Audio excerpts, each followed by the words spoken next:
Thank you, everybody, and welcome to the book launch for the new foundation, which is a joint book by Open Labour and Politics for the Many. We've been working on this book with some other partners at the Electoral Reform Society and Make Votes Matter for a few months, and it's great that today the two organisations, Open Labour and Politics for the Many, are able to launch this with some of our authors. The book, for those in the Zoom, is available in the chat, and for those that aren't, I'll just quickly run through the chapters, and then I will introduce speakers.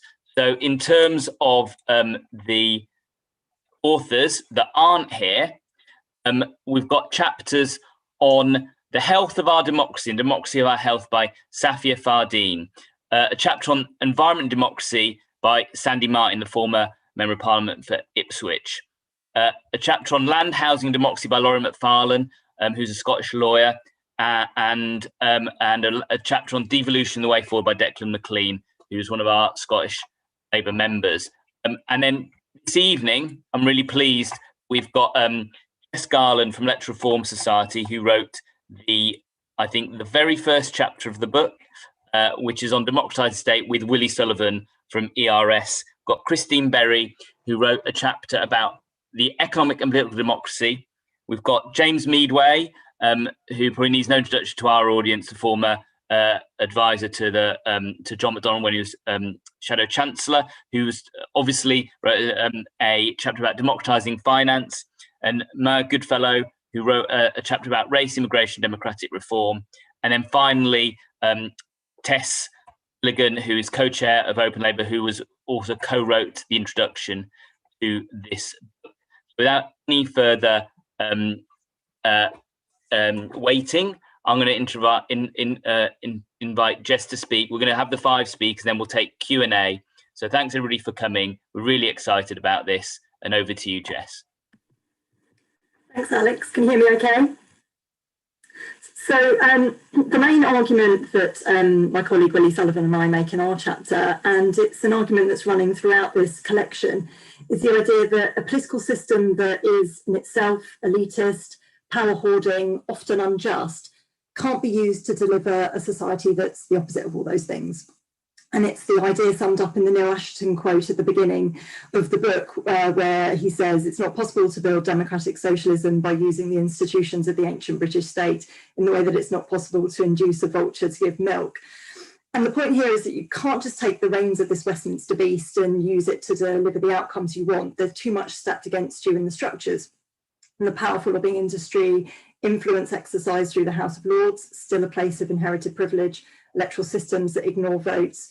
And as the other authors will reveal later, this extends to the structures of finance, ownership of land, legacy of empire. They're all entrenched in our political system. And as such, we argue the outcomes you get are always going to be constrained by that. So in our chapter, we're arguing that changing the system through constitutional reform is not a nice to have. It's not something you get around to later. It's actually very urgent, and it's central to achieving so much else. So what we're trying to show in our chapter is that the Westminster system is increasingly supporting a politics of the few. It's increasingly governments of a bare majority that are governing for the minority. And that's always going to be where the system pulls you back to, unless you fundamentally change its shape. Now, I know it kind of seems quite attractive to have this sort of power, the elected dictatorship, as it's been called. It's tempting to think that if that power were in the right hands, you could achieve great things.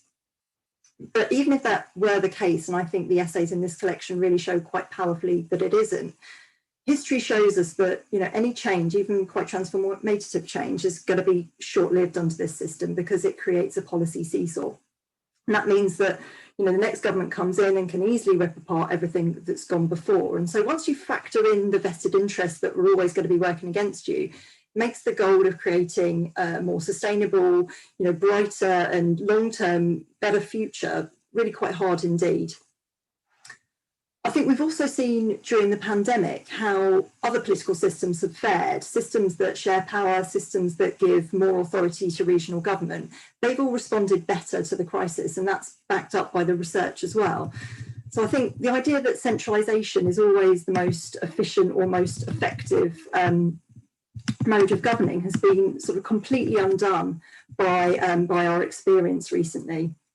I think it's also revealed how our system, our political system, so often makes change something that's done to people rather than with people. Not just about the relationship individuals have with government, but the relationship between central government and regional government. And I think that extends also to the relationship between our Union of Nations. You know, decisions are imposed upon, not with, and I think that becomes increasingly untenable. So essentially what Will and I are trying to show in our chapter is, instead of this sort of politics, you could have a politics which is government by as many people as possible, a sort of maximalist democracy rather than a minimalist one. And in order to do that, you just need to bring people in at all levels. So that's through embedding deliberative democracy at the local and national level, through more power for local and regional government, through making every vote count at the ballot box and creating an accountable second chamber, one where both national and regional interests are represented.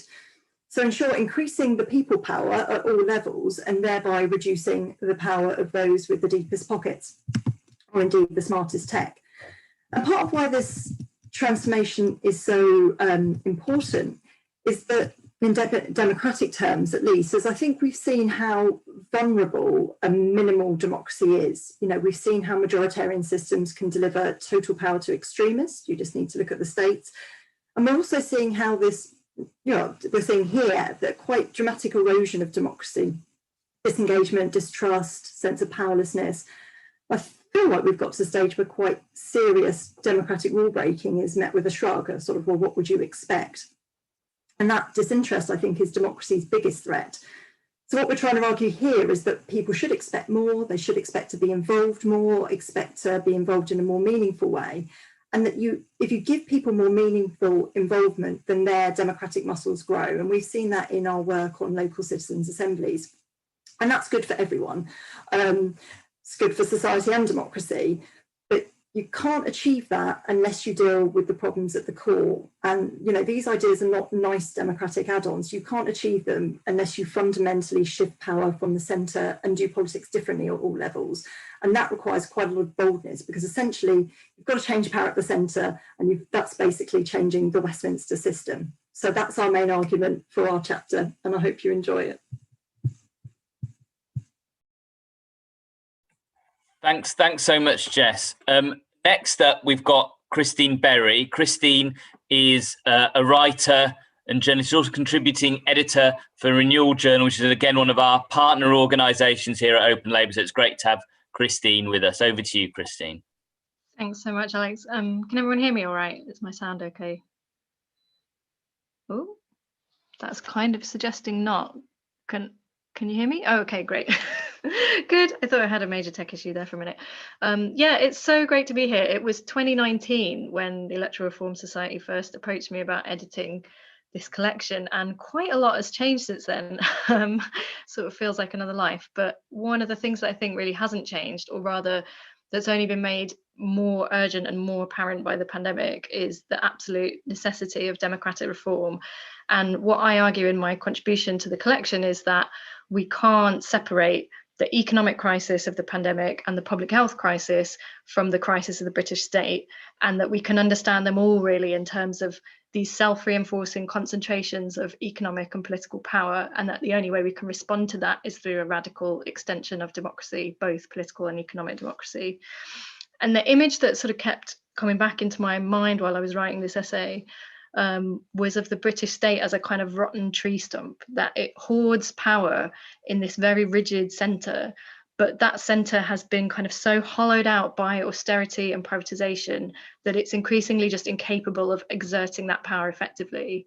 And I think the sort of pinnacle of that, the most obvious illustration of that in the pandemic, has been the catastrophe of the test and trace system, right? So, you know, whether because of ideology or lack of capacity, the default response was to outsource that to a huge centralized private provider that completely screwed it up, even though everybody could see that local public health teams would have done a better job.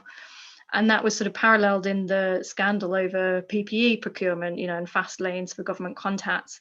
And I think those things taken together give us a sort of indication of the kind of state that we're likely to see coming out of the COVID crisis under Johnson. Probably a more activist state, a more interventionist state, notwithstanding the fact that they clearly will still be cutting back public services in certain places, but a more activist state that reinforces rather than disrupting these existing concentrations of power, a kind of crony capitalist state, if you like. And again, two kind of moments from last year that sort of summed this up for me, that were in my mind as I was writing this. The first was the Dominic Cummings Rose Garden press conference, which I'm sure a lot of people on this call, like me, just watched from their living rooms with this unfolding sense of horror. And the second was in the autumn, the sort of showdown between Andy Burnham, Mayor of Greater Manchester, where I live, and other northern leaders with central government over the local lockdown rules. And I think the picture that people saw as both of those things unfolded was this picture basically of sort of complete impunity on the part of those at the centre with power, and ability to kind of impose whatever rules and decisions they wanted on the rest of the country, irrespective of whether they intended to follow those rules themselves. And I really think the left can't underestimate how dangerous that is, actually, as Jess was kind of indicating. I think it's certainly a real mistake to think that those things will kind of damage the Conservatives or benefit the left. For me, one of the real lessons that I took from the 2019 election campaign actually was that this sort of cynicism, this apathy and defeatism that is bred by that sense of disempowerment actually makes people cynical about progressive politics as well, about the potential of politics itself. And that was backed up by the Framing the Economy research project, which I was involved in a few years ago. That's what we found there as well. And I think it's also kind of important to remember, and it's really easy to forget now in the sort of interfactional battle for the narrative about what went wrong in 2019, that Johnson was quite explicitly tapping into that sense of disillusionment with our democratic system. Actually, he was pitching himself not just against Labour but against Parliament. It was this kind of populist Parliament versus the people narrative, and he turned out 2 million new voters with that narrative, right? And he was able to do that because of people's kind of distrust in the democratic system. And I think, as Labour looks to the future, it does need to ask not just why it lost in 2019, but also why Johnson won. And it needs to face up to the fact that part of the answer to that is that our democracy is in really deep trouble. And so this agenda, this issue of democratic reform of the state isn't just a kind of sideshow. It's actually really completely fundamental, both to the change that our country needs and the kind of politics that can win that change. And Labour's answer to that has to be, for me, a politics of genuine empowerment, both economic and political empowerment. And in my essay, I talk a bit more about what that might mean in economic terms, particularly in terms of ownership. So reclaiming ownership over public services, but also common resources like energy, land, data, but not in a way that is just replacing distant, unaccountable private elites with distant, unaccountable public elites, but that is actually about putting power in the hands of people with a stake in those things as close to the ground as possible. And I think if Labour's going to sell that politics, it has to have a plausible answer to the question of how you deliver it in a context where people feel disempowered and they feel that there's a kind of immovable, entrenched, unaccountable elite basically running the show. And I think that answer isn't one that can just be kind of delivered as a campaign message at election time. I think it's one, again, as Jess kind of indicated, that has to be lived and felt through experiences of collective action, of collective empowerment, whether that's through mutual aid movements and practical solidarity, whether it's through local government doing things differently, whether it's through trade unions and workplace organising. And, this collection is called The New Foundations. And for me, those are kind of the new foundations of a new democratic settlement that we need to start laying now in order to kind of create the space for positive change and change the country for the better, but also create the conditions where we can win a progressive government. Thanks. Thanks so much, Christine. So our next speaker is James Meadway, and people probably thinking, what has electoral reform and the Constitution got to do with economics? So I'm sure that James will also be able to address those points as well as the former advisor to the last Shadow Chancellor. So over to you, James.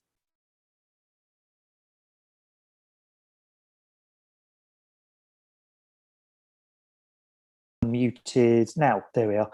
Yes, well, thanks for the introduction and for those sort of opening remarks. I mean, I wanted to pick up on the bigger theme, really, which is the centrality of electoral reform and democratic rights to what Labour and the left should be doing in this country, because it's for a long period of time this has been a sort of second order concern for much of the left and certainly for the Labour Party. It sometimes turns up as something it cares about, and then when it was last in power, it was notionally had some commitments to all sorts of things, and some of which happened and some of which very much didn't. But it tends to not feature as an issue directly, because I think exactly as Jess said, there's this delusion, really, the Neil Acheson quote about trying to milk a vulture really brings out that you can just ask this extraordinary, ancient, not democratic, very weird state which is built up over now centuries of not being very democratic and working for a certain group of people at the top of society, and then sort of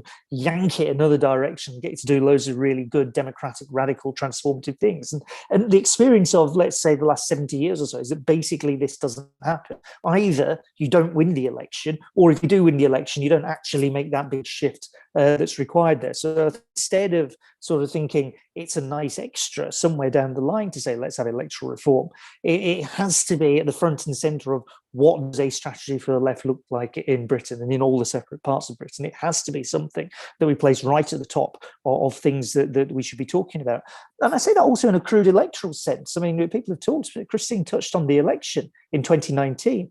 It wasn't just Boris Johnson saying that that he was representing the will of the people and this was enough to mobilise another 2 million or so votes in that election.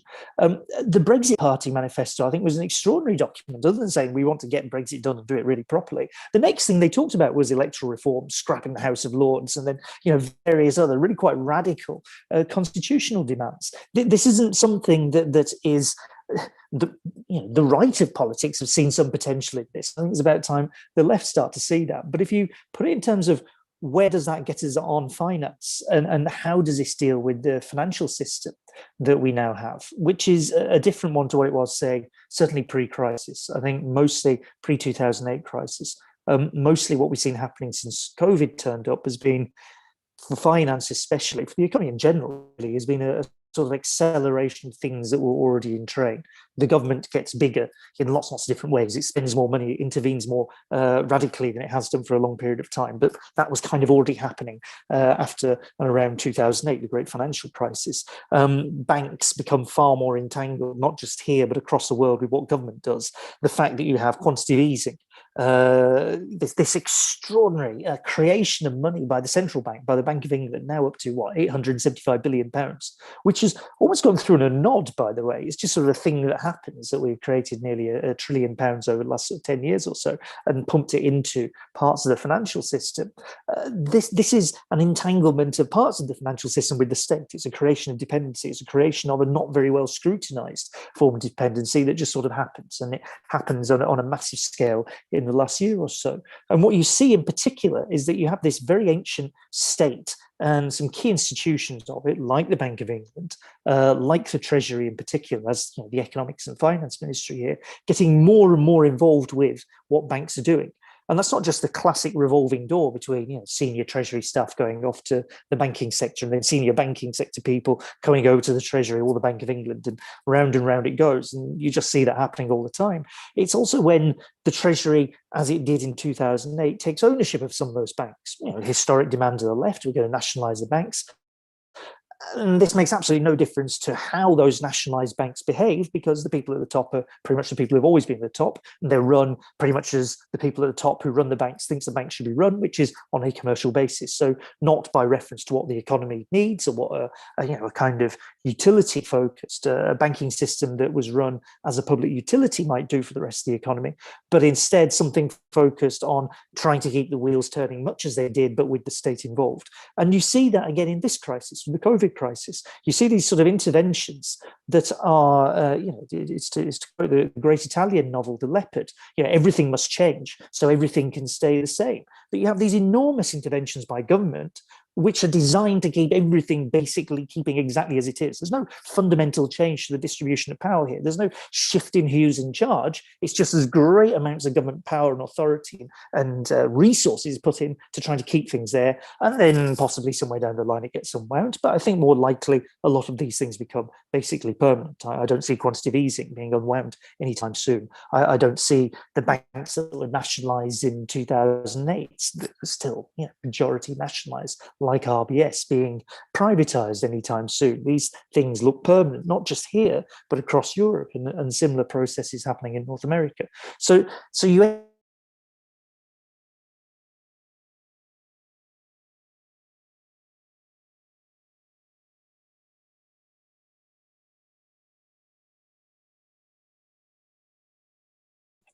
We lost James. I think we have. He's sort of. The argument for chapter. Oh no, he's back. He's back. I think we've lost you, James. So unless he comes back, we'll have to move on. This is mildly embarrassing, but that's the way with Zoom, isn't it? So I'll leave James there, and he can finish his remarks in the questions. So next up, we've got Maya Goodfellow, wrote the excellent Hostile Environment: How Immigrants Became Scapegoats last year. So she's in our book with just a chapter this time.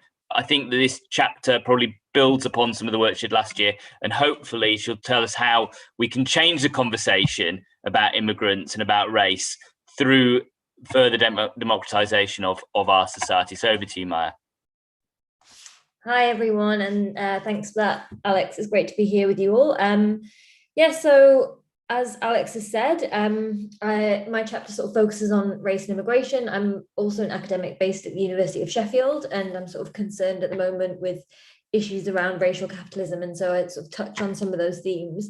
And I think a way into thinking about this is really to think about how this conversation is constructed on the right and among the far right, which is really that when you think about issues around democratization or power, the way that it's often presented, at least in the past 10, 15 years, if not longer, is the issues of racial equality. So if you think about the whole debate around multiculturalism under Cameron, and issues around immigration are treated as a threat to democratization and fairness. So this idea that the so-called white working class have been left behind because of these things. And one of the arguments that you've seen time and again, it's sort of Nigel Farage's whole shtick, it's what was sort of central to the EU referendum, is that one way to give people power and to make society fairer is to stop or reduce immigration.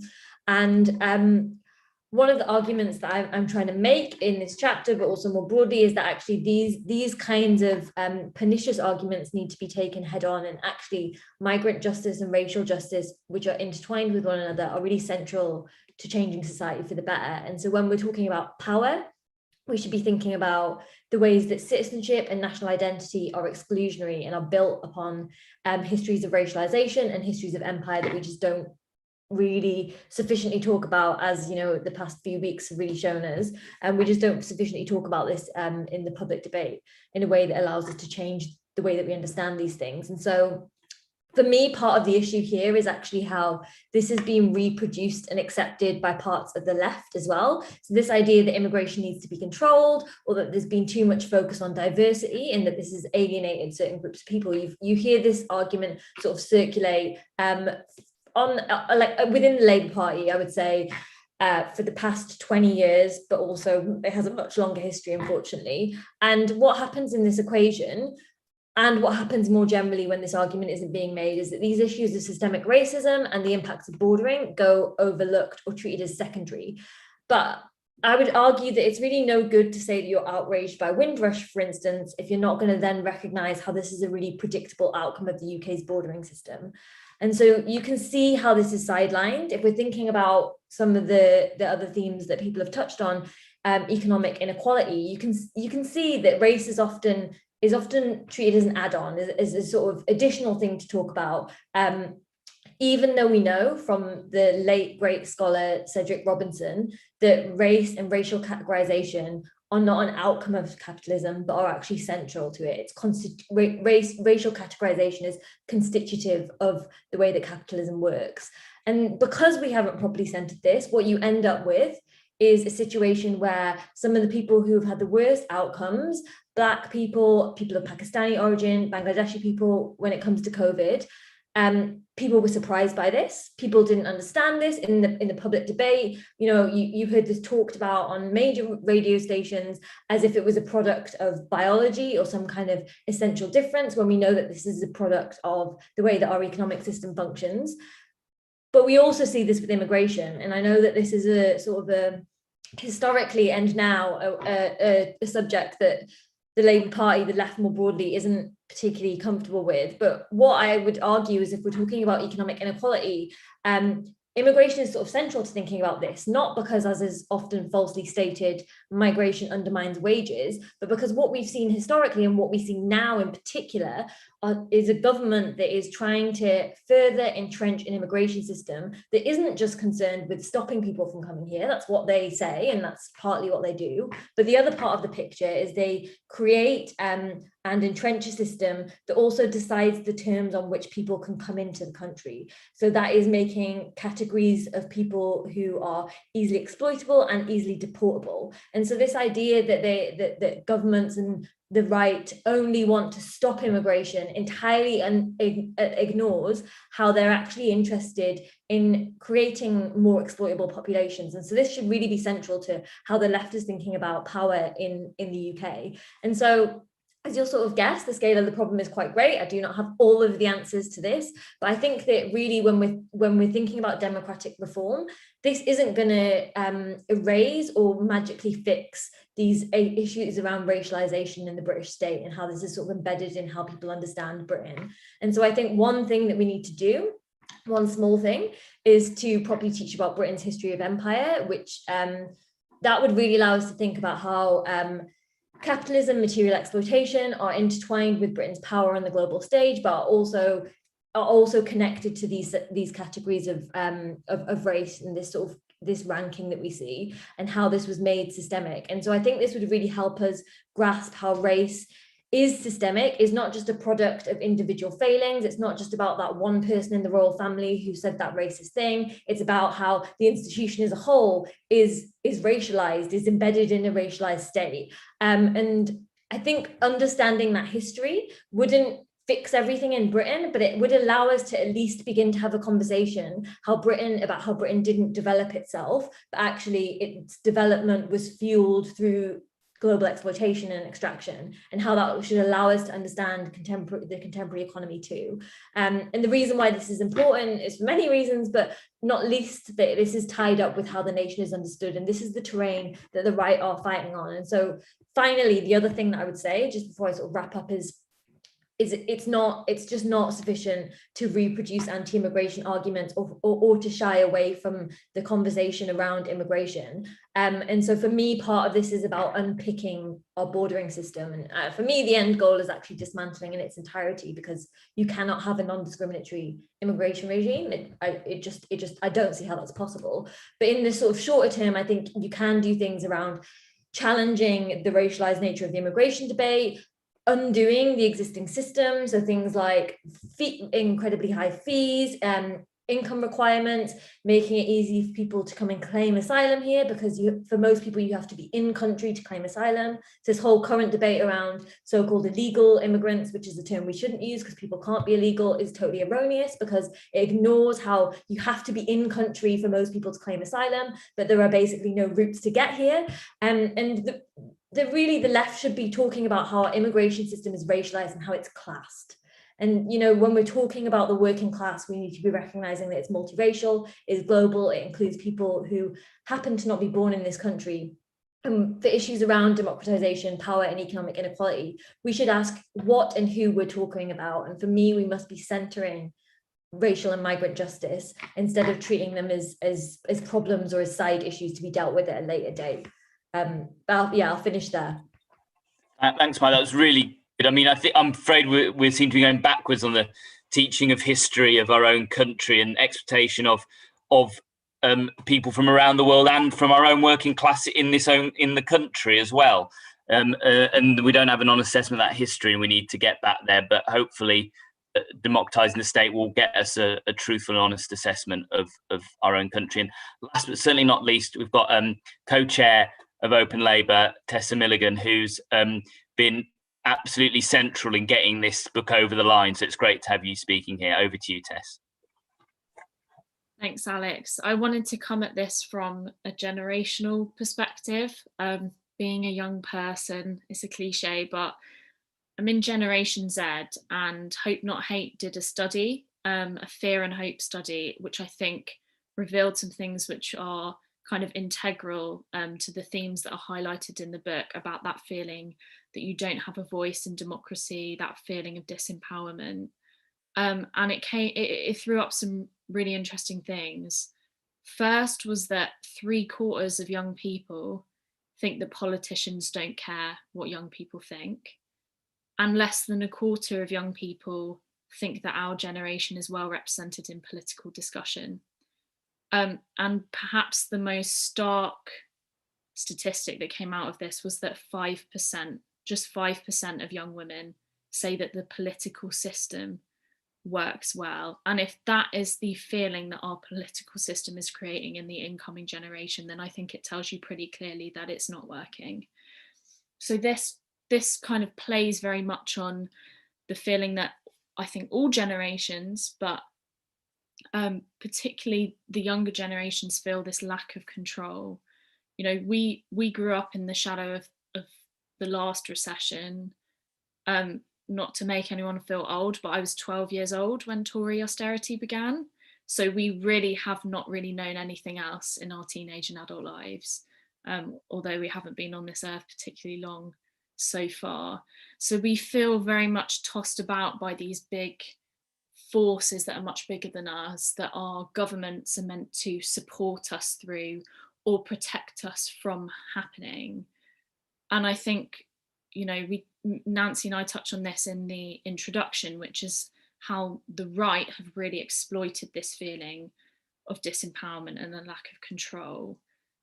And Labour needs to be the one that offers the alternative for that argues hard for the alternative to that, and doesn't tiptoe around the issue or try to avoid it or hope that it goes away, but instead build, you know, the politics of hope and a future that is built on democracy and empowerment that the other speakers have mentioned. So I would really recommend the book. It's a deep dive into the British state.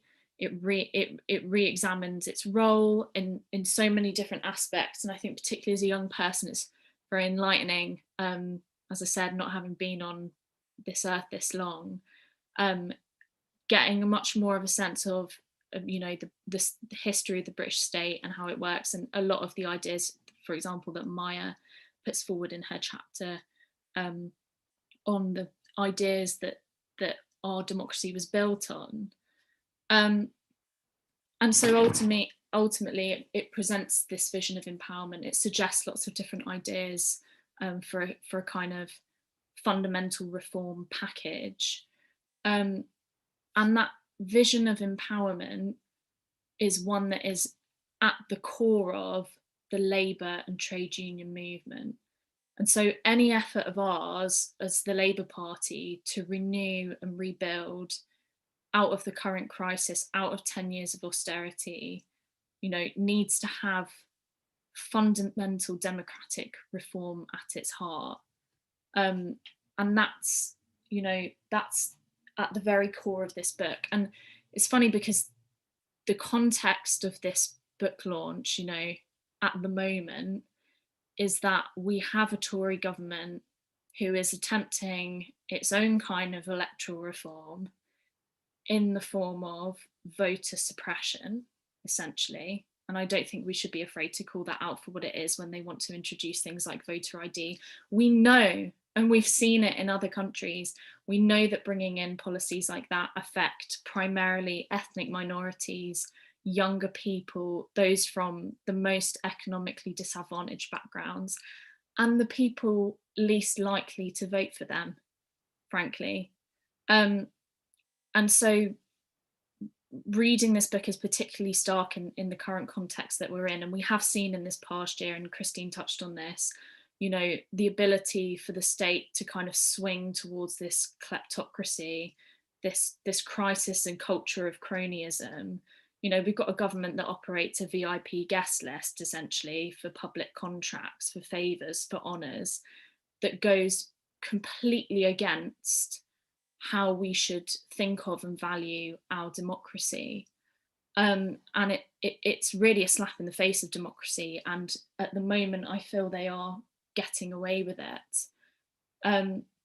So Labour really need to have something which rises to that challenge, which recognises the government, the Conservative Party that we are dealing with, and can essentially give a better offer which addresses so many of those problems that have led to, for example, the feeling behind Brexit, the feeling behind a lot of other fundamental change which has gone on, which simply exacerbates the problem, because those feelings of that lack of control, of that disempowerment, have been exploited by the wrong forces.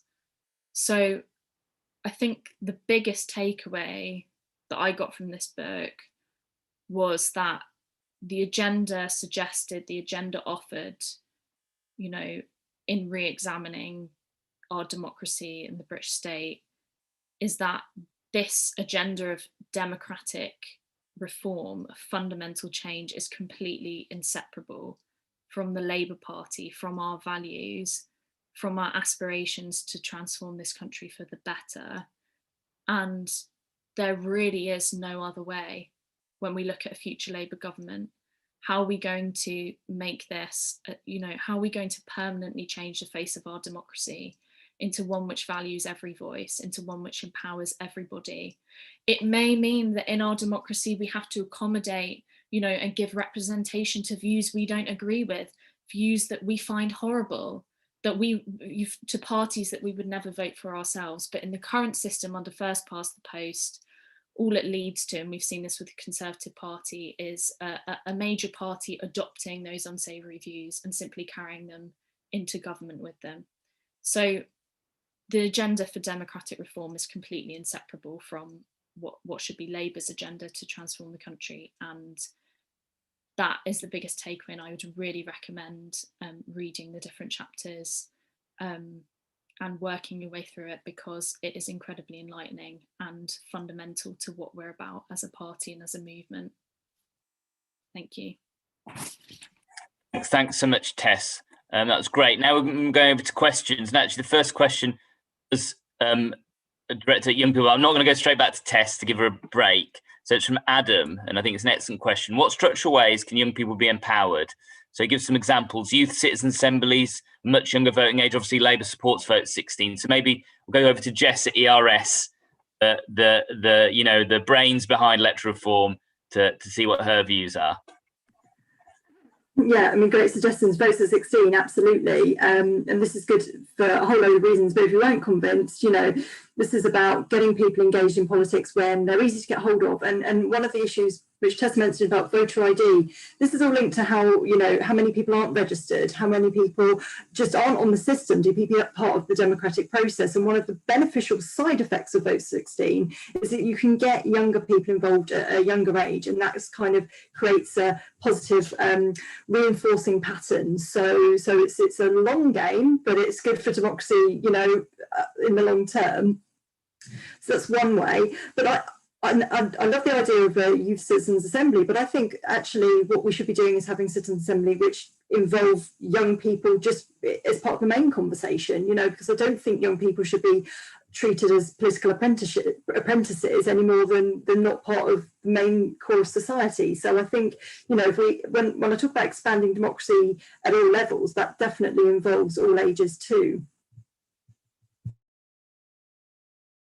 Thanks, Jess. I know Tess wants to come in on this one as well as our youth representative on this panel. So go on, Tess. Yes, apparently the resident youth rep now for this discussion. Jess is completely right. It's really important that young people are part of the main conversation and not treated as a sideshow, because frankly that makes us easier to dismiss by the people in power. The other thing I would say is, you know, until we're in a position to be able to implement that kind of change, it really starts in communities. When I was at school, I joined, you know, a media club that was part of the local youth services, and you got so many young people in the same room, so many different experiences, some quite difficult experiences. And the first project we made was about votes at 16. If you get young people together in a place where they feel empowered, get them creating, you know, get us creating, get us, you know, giving ourselves a voice in a way, you know, with technological advances, social media, we can utilize that to empower young people until we get in a position where we can channel that into, you know, the Labour movement, channel that into progressive spaces, get a Labour government elected that's going to deliver this kind of long-lasting change in our democracy. But I think it starts on a local community level. Thanks, Tessa. I'm going to bring Christine and Maya in this before we move on to more economic questions to give James a chance to speak. So, Christine. Yeah, so I mean, I actually wanted to sort of make the link to what I was saying about economics and economic democracy, because I think so one of the things that I drew on in my thinking about this essay, another sort of related thinking I've been doing, is a book by Carol Pateman from 50 years ago. She basically argued back then they were concerned about kind of apathy and disengagement from politics as well, and her argument was basically, if your daily experience in your daily life and in your workplace and whatever is one of disempowerment and kind of oppressive hierarchies, then it's not that surprising that you're going to find it difficult to engage in democratic politics and then allegedly sort of democratic political system. So I think one really important way that young people not only can be empowered, but are empowering themselves, or have been trying to empower themselves in recent years, is through kind of social movements and trade unions and workplace organizing, including, you know, the private renters movement, I think is a really good example of this. And this is something I didn't really have time to sort of touch on much in my remarks, but when we talk about this kind of self-reinforcing concentration of wealth and power, asset ownership and particularly home ownership is a really big part of that. And I think this, you know, younger generation that has been essentially locked out of home ownership by rising house prices and is organizing to try and do something about that through kind of renters unions and community organizations like Acorn. And I mean, the climate movement is another good example, right? And the school strikes for climate. And so I think it's really important that politics and the Labour Party takes those things seriously and makes those young people feel that they still have a place in politics and sees that as kind of part of a wider process of democratizing society as well as politics. Thanks. Bring Maya in now. Yeah, thanks. No, just really briefly, I think like one of the other things to think about in relation to this, which I suppose is sort of is maybe like a longer term goal, is sometimes I feel like we're having conversations and debates about things that I at least feel like I haven't properly understood or been taught about. And so when we're thinking about democratic reform, I think it's pretty mad that you can sort of go through the state education system as I did and learn very little, not only about empire, but also about how Britain's democratic structures function. And so then you hear all these debates like among politicians and among people who are experts on the subject that seem really disconnected from our day-to-day lives, when obviously they're not. They're really related to the things we've been talking about. But I do think this form of like actually educating us through the school system about how laws are made, about how Parliament functions, how the House of Lords does, what this looks like, it will just allow people the space and the time to better understand what they want society to look like, and so that then we can sort of better advocate for ourselves. And I mean, sort of the add-on point to that is then thinking about the forms of education that people can and can't access once they leave school. And I think it's about thinking about better routes for things like apprenticeships, better pay, like more opportunities, but also having a university system that more people can access. And we've seen during COVID what a money-making machine is, with universities getting students to come into accommodation because they need the money for it, and then students having to pay these huge amounts of money for accommodation that they're then locked in or then can't use the rest of the year. And so I think that should show us that the argument around free university education is a really important one, and it is not only ideological in the sense that everyone should have the right to go to university, but is actually bound up with the marketization of our higher education system. And so, like, without wanting to derail the conversation, for me, that is an important component of this, is how our education system is functioning, and then who's being equipped with the tools to go and change society or occupy positions within society that are quite powerful. This is all that sort of tied up together, I think. Thanks, Matt. As somebody who almost started their political career on a rent strike, that seems to come back very strongly to me. So the next question is from Richard, who says, building upon Christine and James' excellent points about the need to think of democratisation going beyond electoral reform, such as PR, clearly extending democracy into the economic sphere would come into conflict with powerful economic interests, especially if it goes on mere nationalisation of few utilities or industries. So is that something that that we should be addressing politically, and how can we achieve that? So maybe over to you, James, to address that one, and then we'll move to Christine. Okay, I hope people can hear me and I'm not going to get cut off on that. I think it's a very good question about economic democracy. I mean, I would say that this is a phrase, and it's some work I think Christine and others have done on how people perceive the phrase economic democracy is they kind of run away from it. They think it means like referendums all day at work and this sort of thing. So there's a bit of a job of work on our side to try and turn the idea of economic democracy into something that means something to people, that's relevant. It's about where you live and the kinds of jobs you do and how you live. And this should be something, by the way, that's part of any kind of recovery out of this phase of coronavirus. It should be a conversation about what kind of places we want to live in, just as much as it is, can we get some parts of pre-coronavirus living back? I think that there's quite an important economic democracy task in that. Do it properly, then yes, it involves running very hard up against the power structures. That we have a bunch of institutions in Britain that are designed not to be democratic in any really meaningful sense. And that means most obviously things like very, very large corporations that make decisions without any obvious reference to democracy internally or externally. There's a sort of shareholder democracy of a notional kind by this point. But then it also includes actually the kind of the institutions of government aren't desperately democratic. It's quite striking that the governments change, governments come and go. The Treasury view stays the same now for decades, and it's always there, and it always looks very similar, and it's always a little bit on the like, can we balance the books right now? Don't get any funny ideas about investing in the north of England. There are some serious things we have to change, and seriously quite large, powerful institutions that have to change. If we're going to sort of crack this thing open, we need to get there. Now, part of that, I suppose, is that this is a task for a national government to try and make that happen. The other bit, I think, is what's happening on the ground that people have touched on. So rent strikes is one part of trying to introduce versions of democracy on the ground, or a version of economic democracy on the ground.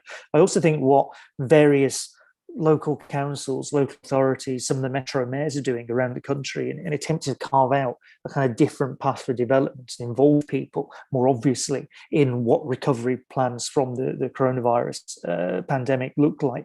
If you think of, the Preston model, I think we've probably all talked about if you've been around Jeremy Corbyn's Labour for some period of time, but not just Preston, Wigan, there's Kirklees, there's other councils up and down the country trying to make these things happen on the ground right now. And you can see some metro mayors, Andy Burnham, Jamie Driscoll over in the northeast. That power exists now, and it can be democratized, and you can make things happen right now. And I think this is a really, really critical thing for us to get into, because if the recovery is going to happen, and some kind of recovery will happen out of this first phase of the crisis, it's going to be happening on the ground in specific places. So the powers we have on the ground, what local authorities do, what mayors do, what other things we can get hold of do to shape that recovery is really, really important. I think a crucial part of economic democracy right now. James, that's a really good answer, which we can clip because we've got obviously council and mayoral elections coming up. Over to you, Christine, see what you think about them. Yeah, I basically agree with pretty much everything that James said, and just to kind of build on that, on the specific question, I think about kind of vested interests, I guess, and I think this really is the big strategic sort of challenge or strategic dilemma for a politics that is serious about economic and political democracy, and it's sort of elided or disguised by this language around levelling up, and that's very deliberate, right? The implication of the phrase levelling up is that we can tackle inequality without anybody having to give up anything or sacrifice anything. We can take the people that are sort of lagging behind for whatever reason, and we can kind of bring them up to the same level as the top. And I think the reality is that if you want to redistribute wealth and power in this country, there is going to have to be some leveling down, right? And the people that currently have wealth and power are probably not going to like that. And how you kind of build a politics that can achieve that, I think, is kind of the $1 million question. And I've actually, for those that are nerdy enough to read Political Quarterly, I've got a piece coming out in a couple of months, I think, in Political Quarterly that touches on this. I think there's a lot to be learned actually from looking at the Thatcherites, the history of Thatcherism in the 70s, and some of the strategizing that they did. And there are documents which are in the public domain that I would really encourage people to look at, including the Stepping Stones report, which was written by a guy called John Hoskins, which Thatcher commissioned basically because she understood the sort of parallel challenge that she faced. You know, at the time, in her mind, the trade unions and the public sector were the kind of entrenched, powerful vested interest that she had to take on.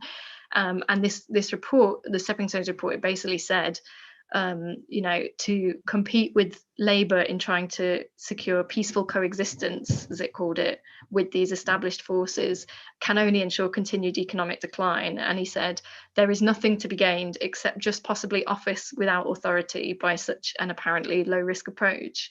And I think there's quite interesting parallels between that and the situation that Labour faces now, in that, you know, if you really are serious about building a politics that takes on vested interest, then you have, you know, it's a long game and it takes time to build the kind of legitimacy and the power bases and the, you know, the kind of public understanding and the narratives that will allow you not just to win power, but to win power with a mandate to take those interests on. And my kind of slight concern at the moment is, I think, in the wake of the 2019 result, Labour has sort of lost the confidence to go out on the front foot and do that. And I have concerns about whether it's possible to kind of rock up a year out from an election and promise an agenda like that and be in a position where it's possible to deliver it. I think it is groundwork that needs to be laid, you know, in advance and over a long period of time. And we need to be kind of serious about the challenges that are involved in taking on that sort of level of concentrated wealth and power, which are real, as we saw in 2019, right? We saw that those challenges are real. Yeah, absolutely. And I think we think about the converse, you know, to break the sort of Rooseveltian social democratic consensus, it took Hayek and Friedman and all their acolytes decades. So we can't, you know, this is a long run thing. And hopefully we've been building some bridges already, because I don't really want to wait decades. That we've sort of gone through our time, but there's one quick fire question which I'm going to ask you all. It's the $1 million question for this year for electoral reform, from John Newham. So it's not my question, it's John Newham's question for sure. Will the 2021 Labour Party conference vote in favour of a motion for proportional representation? So I'm going to start with Jess. Yes or no? It's a quick Yes, fire please. one. Yes. Tess? Yes, if we work hard and we'll work together, definitely. James? Yes, of course. Christine? I bloody hope so, yeah. and Maya? I think I now have to say yes. That's it. We've got 5 yeses. Everybody needs to work hard, get those CLP motions passed, go to conference and let member democracy take its place. So thanks, everybody. Please read the book. Please use the arguments in the book in all the chapters when you're speaking to people, whatever their interests are, whether they're around housing, whether around the economy, whether they're around immigration, whatever they are, you know, use those arguments for further democratization of our society, for further pushing within the Labour Party towards a constitutional and electoral reform. And just let's keep going. We're going to get there. You know, the tide of history is with us, not against us. Thank you very much.